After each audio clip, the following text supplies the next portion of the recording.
So first of all, welcome everybody. It's super exciting to have this new or different type of a video today.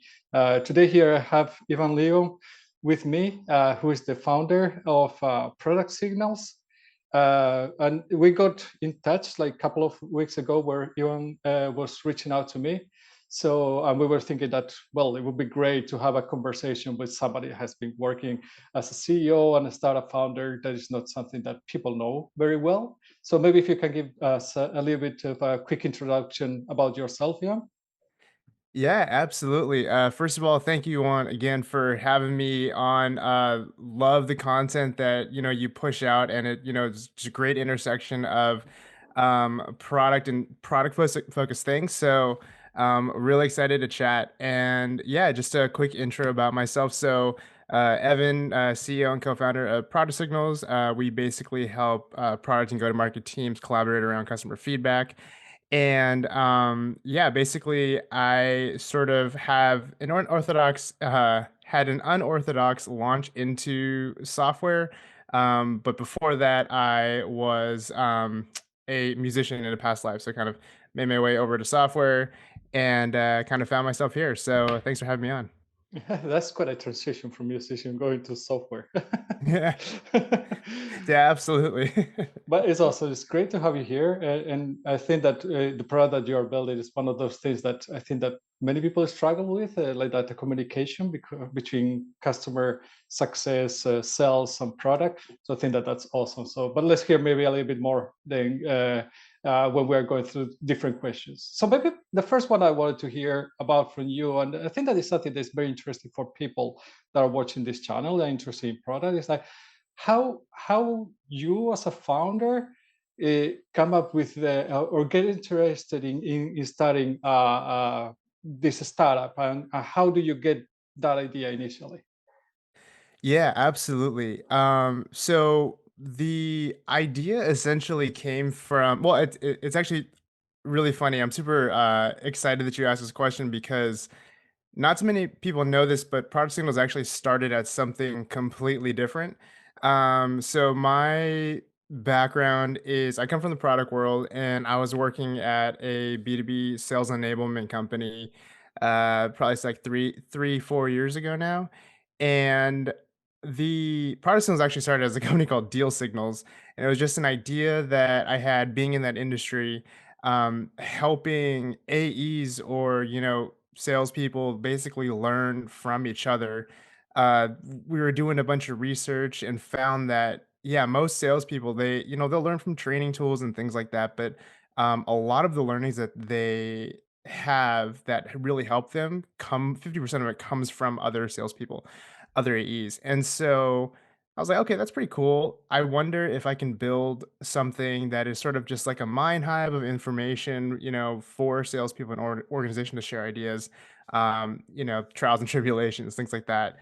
And this started sort of like in the beginning of the pandemic, and so I was like, took some time, made some MVPs, started to show maybe like 30 or 40 people in the industry kind of get their feedback, and it sort of like fell flat on its face, if you will. Like it took a while for people to really, understand the concept, or, they were a little confused in my approach.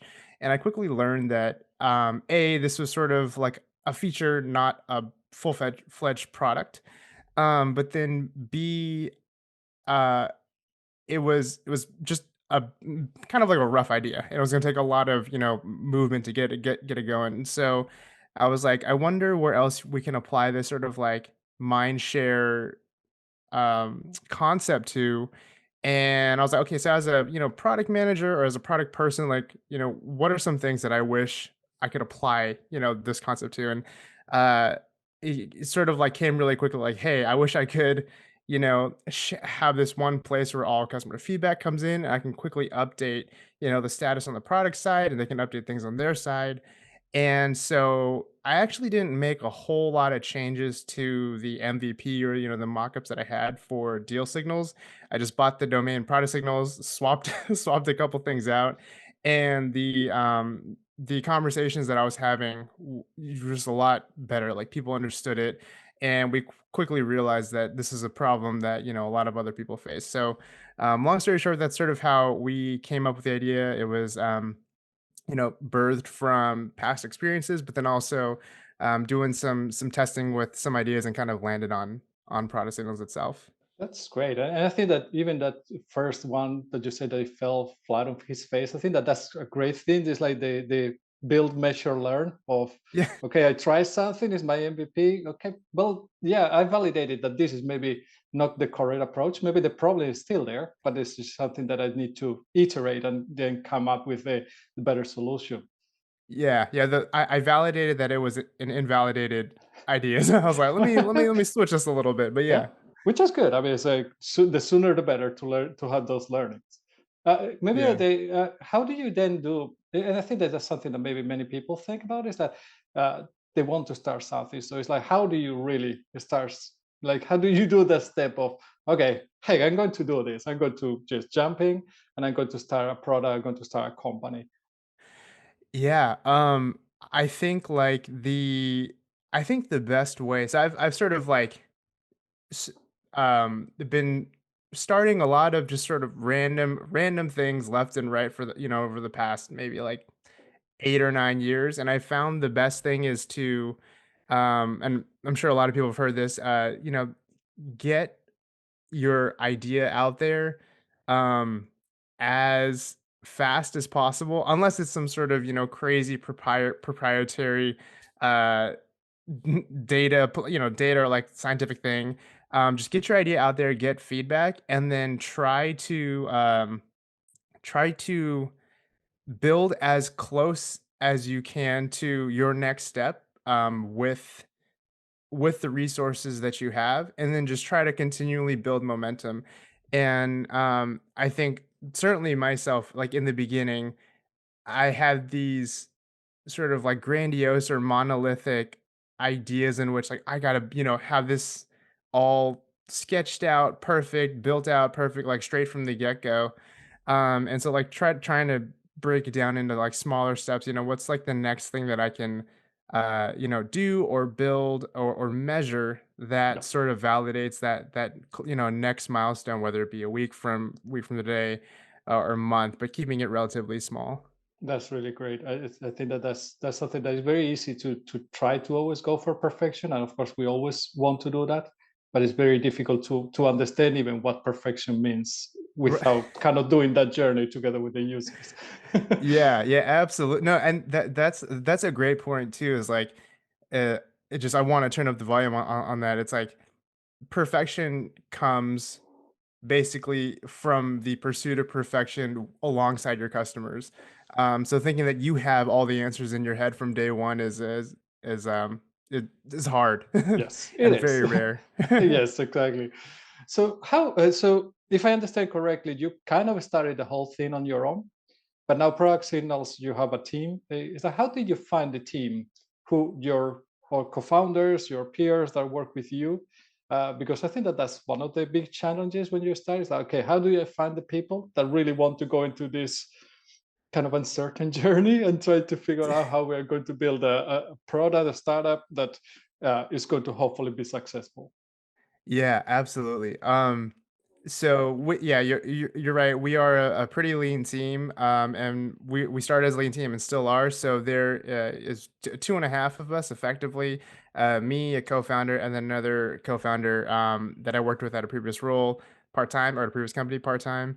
And I've known my other co-founder from another startup that we were a part of. We were sort of part of the founding team, so I kind of got lucky there in that we both had trust in each other, knew each other, and we both could vet that we've sort of gone through, the experiences of 0 to 1 and have the scar tissue to sort of prove it. And so, or, and so, that that was like a very easy conversation. We both knew our strengths and weaknesses, and sort of got going from the get go. But I think like to expound on finding co-founders. I think that just what I what I found is like the more you sort of like put yourself out there, and it's like a super vulnerable thing, but like put yourself out there and like just try to um grind it out and build your vision with whatever resources you have, I think you'll end up attracting a lot of like the like-minded people. And that's just my personal experience. That's sort of what I found is the more I sort of put myself in uncomfortable situations, or like I just went to networking event after networking event trying to get to my next milestone. I created more opportunities in which I was able to meet people who were like-minded, or really wanted to sort of be a part of something, and build something bigger than themselves from the beginning. So that's if I were to sort of extrapolate any advice from or learnings that I've had over the past like 10 years of doing it, it's probably that, yeah. Yeah. So that's really cool. I think that yeah, networking and getting to know who is the person. I think that that's the big challenge. It's not like you just pop with somebody and then it's like, oh, we could just do together something. It's like you really have to get to know each other. This thing, how you work. It's like building a successful team. It just doesn't happen in one day. Yeah, absolutely. And the other thing, I forget who said this quote. And so I don't want to take credit for it, but it was basically like the gist of it was the person who's like stuck on the side of the road without any gas, trying to push their car is more likely to get help from people than the person who's just trying to flag people down. And I think that like really holds true, especially in the 0 to 1 phase with companies where, if you see somebody kind of like pulling out all the stops to trying to make their dream happen, you sort of like are able to inspire and recruit people to sort of join in your vision because 'cause they're like, "This person's crazy," like, they're Yeah. really going after it, and they sort of get inspired too, so, yeah. Yeah, that's great. So, how do you think then, or what do you see the future of product signals being, and what do you think that it's going to take to get there? Um, I think, so for the future, mm, our vision is to basically be in the conversation of choosing your basically tech stack when you start a company. So, if you're starting, yeah, if you're starting a startup, starting a company, you want to choose like what communications we're going to use. Slack, we're going to use Zoom, we're going to use this. And we want to be in that conversation of like what feedback mechanism we're going to use, product signals. And our vision is basically being able to cover the use cases eventually from, ideation. So you have your 0 to 1 companies that need a simple feedback solution to vet out their ideas and know what to build next, all the way up to the enterprise space where, as we talk about frequently, being able to close the feedback loop, keep go to market engaged and aware of what the product team is doing, and then have the product team have all of these inputs in which they could sort of digest all this feedback and get the context. So the goal is to sort of cover that span eventually. We're starting kind of in the middle because that's where we've sort of found a foothold. But that's essentially the goal, and what it's going to take to get there, I think, is probably a lot of coffee and a lot of coffee and a lot more late nights. Uh, but yeah, we're super stoked about it. And I think tactically, what it's really going to take is us to be very, very smart about the things that we want to build, and the discipline to stay focused and fully solve out some of these use cases that we are finding traction in, and not get distracted and try to grab the next shiny thing, or chase down one enterprise client. Like staying focused and disciplined, Yeah. and a lot of coffee.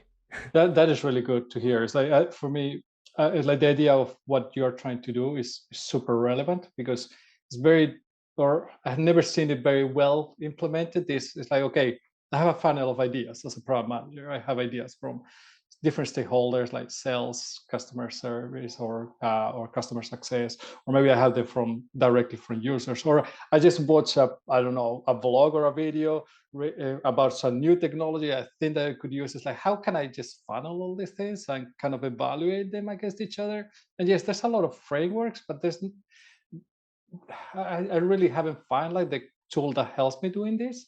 And all of them have some features, but they are usually more focused, typically like on the project management side than they on the how to Mm. handle the idea, the initial ideas. I think that you are looking into that area and focusing heavily there. I think that that's great. And yeah, coffee always helps. Awesome. Yeah, yeah. Yeah.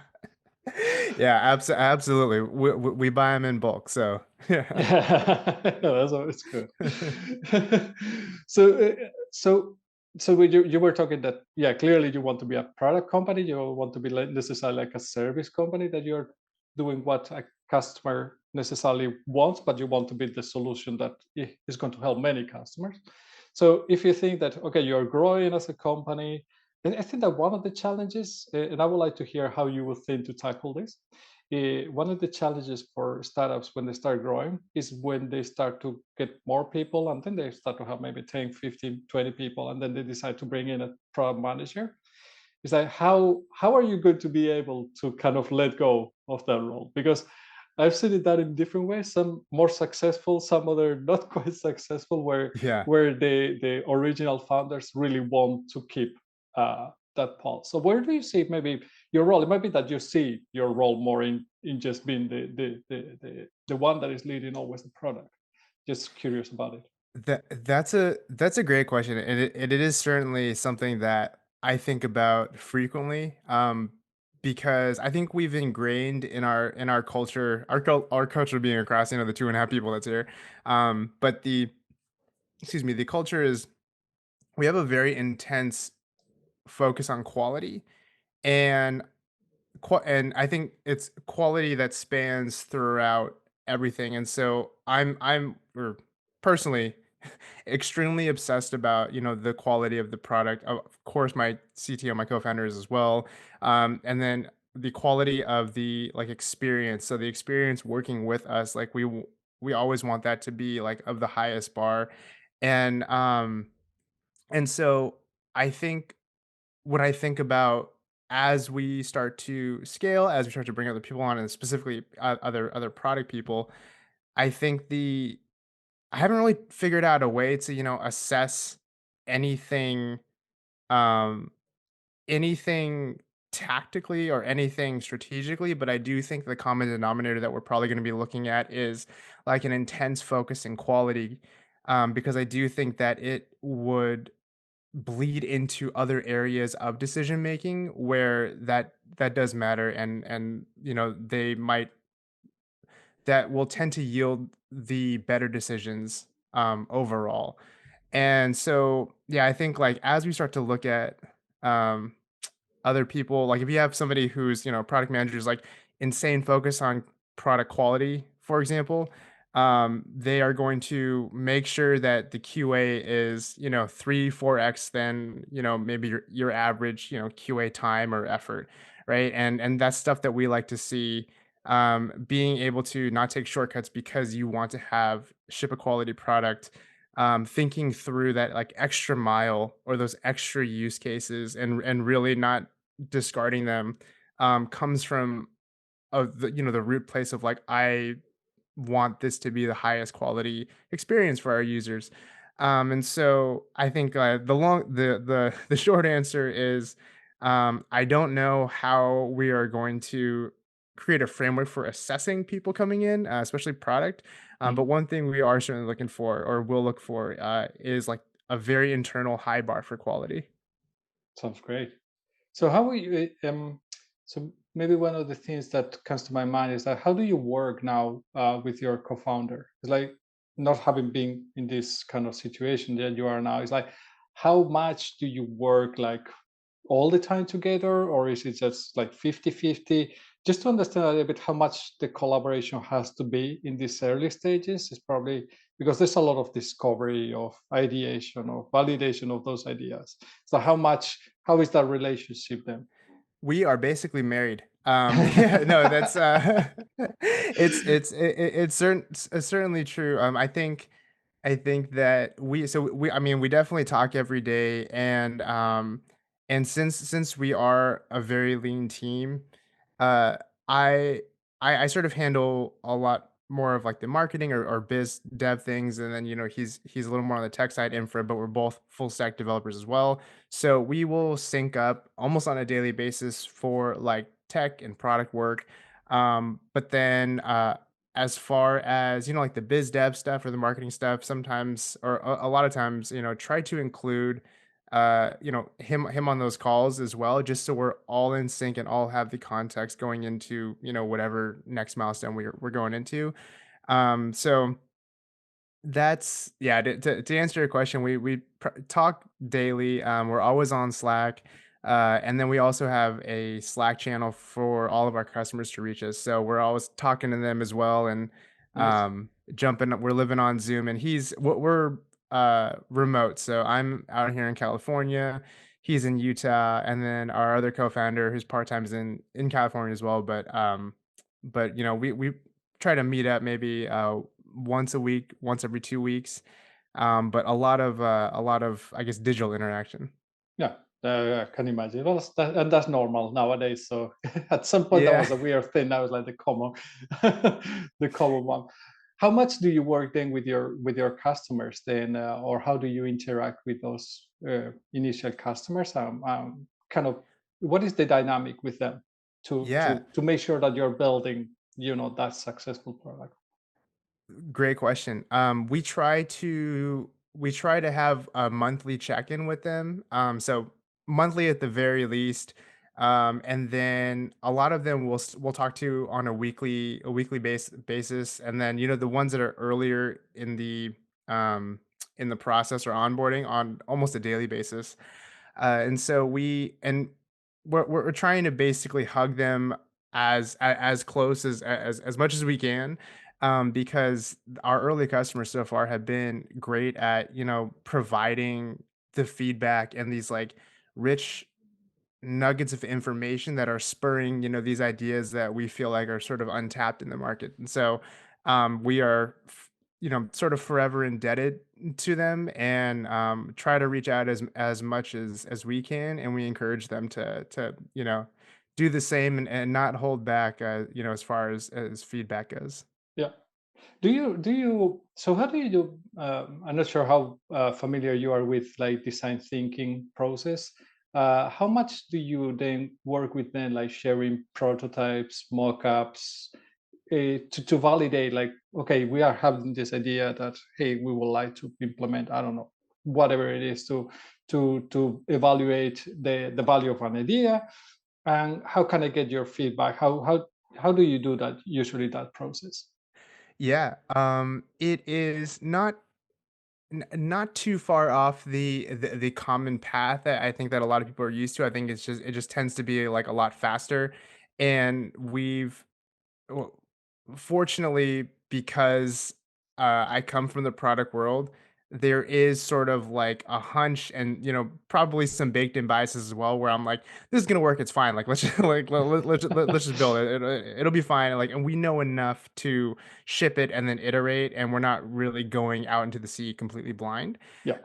But the process, yeah, it typically starts with, especially like when a lot of the bigger features where we're taking a little more of a risk, bringing it up with our customers verbally, and then as we are building, we actually don't do or haven't, I guess, recently done a lot of validation with just straight mock-ups.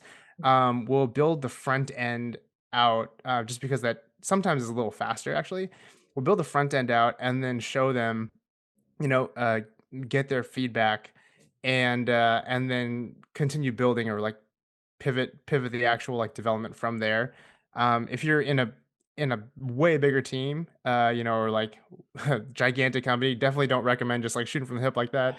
But we found so far in this process and like a lot of the features that we're working on right now, we definitely have like a pretty good feel for four things. So yeah, we reach out to them, show them, what we're building as we're building it, and then make tweaks along the way, and then finally, when we're about to ship it, we reach out to the select ones that might have been more excited about it, or are more willing to sort of beta test. Some of these things and a little more lenient or tolerant on, like bugs and hiccups, Yeah. and basically ship it to them first, see how things go, and then ship it to the rest of the customers. Yeah, nice. Yeah, what we have done in the past is it was not a very big team, but it's still about maybe 80 people in the company or something like that. What we did to test these ideas many times, we use Figma to create those prototypes. So the designers were doing that, and it's kind of easier before you go even to start doing the implementation. But of course, it's a different situation when you already have product designers in house that are experts using Figma. It takes a while, of course, to learn those ones, but it's a great tool Yeah, to do that kind of prototyping. yeah, absolutely. And I for forgot to mention that I before I jumped into the PM world, I was a product designer, and so Yeah. a lot of the things just luckily, when I do need to mock something out, I'll sort of like jump into Figma, create it real quick, and kind of get a feel for it, and then if we need to show the prototype, but then we usually kind of just hopscotch through that and then kind of go straight into development. So yeah, I don't know. No, I think that's great. Anyways, and I think that as a background, it's a great background to have product design plus then product management plus also some kind of full engineering as well. Yeah, So it's a great combination so of skills. That's the great thing of a startup. You get to learn a little bit of everything, which is awesome. a little bit of everything. Yeah, and then now it's like the sales and marketing piece of it, which has definitely been a learning curve, Yes. because yeah, the bread and butter was me behind the screen moving pixels or code, and the sales and marketing piece of it is certainly a new challenge. Yeah, that's a completely different beast. It's like Yeah. when so maybe one thing that to ask from you that I think that would be great for people listening to hear is like what are the kind of in a way resources that inspire you? What are the books? I don't know, vlogs, whatever that have really inspired you to learn more. Like especially the areas that you are maybe not that familiar. So if you have been very strong with product design, maybe you already have something. But especially when you are thinking of, hey, now I need to learn about marketing, about sales, or anything like that. That resources that really have helped you getting that knowledge. Yeah, that's a great question. So, one podcast that I've been listening to almost religiously since I would say like 2016 is Nathan Latka, if you're familiar. Not Nathan really well, Latka, but to check. yeah, he basically interviews founders across the board, industry or size agnostic pretty much.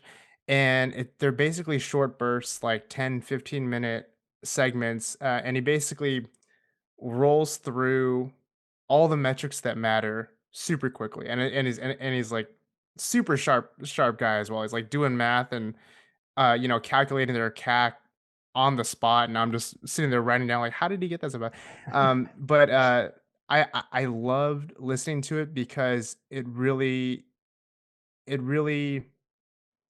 kind of gets you into the mindset of like the metrics that matter, and just hearing other people's stories of how they went from 0 to 1, and some of the challenges that they faced along the way. You get all of that, sort of in like a 10 to 15 minute, um yeah, basically podcast episode. So highly recommend that.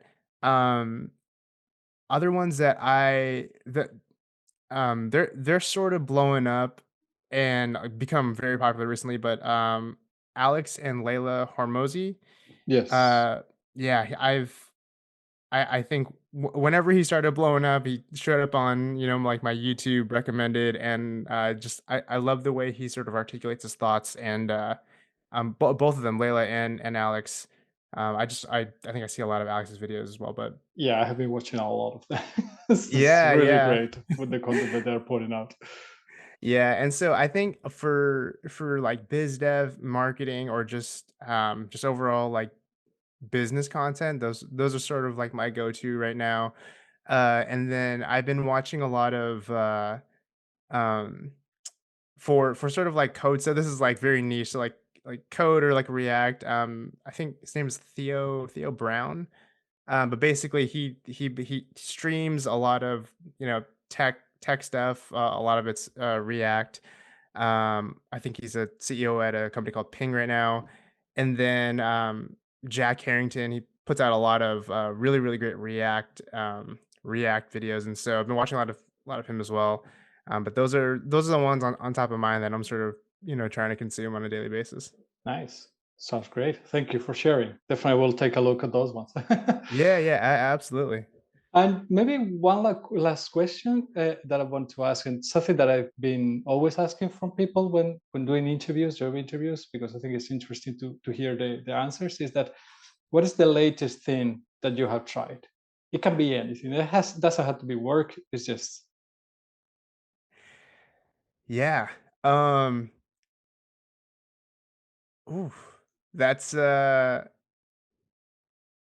that's a good one. Because my mind immediately went to work, but I'm like, okay, what's the latest thing that I've because that's kind of consumes my whole day. I mean, I think the only other like big piece that comes to mind is like, um, I'm you know a parent for the first time. The pandemic baby. As saying I'm trying to be a parent for the first, it kind of sounds weird, but that's uh that's something that is definitely a n- a new thing. Um, and then as far as yeah, just something that I've tried work wise, just because that's on top of mind is I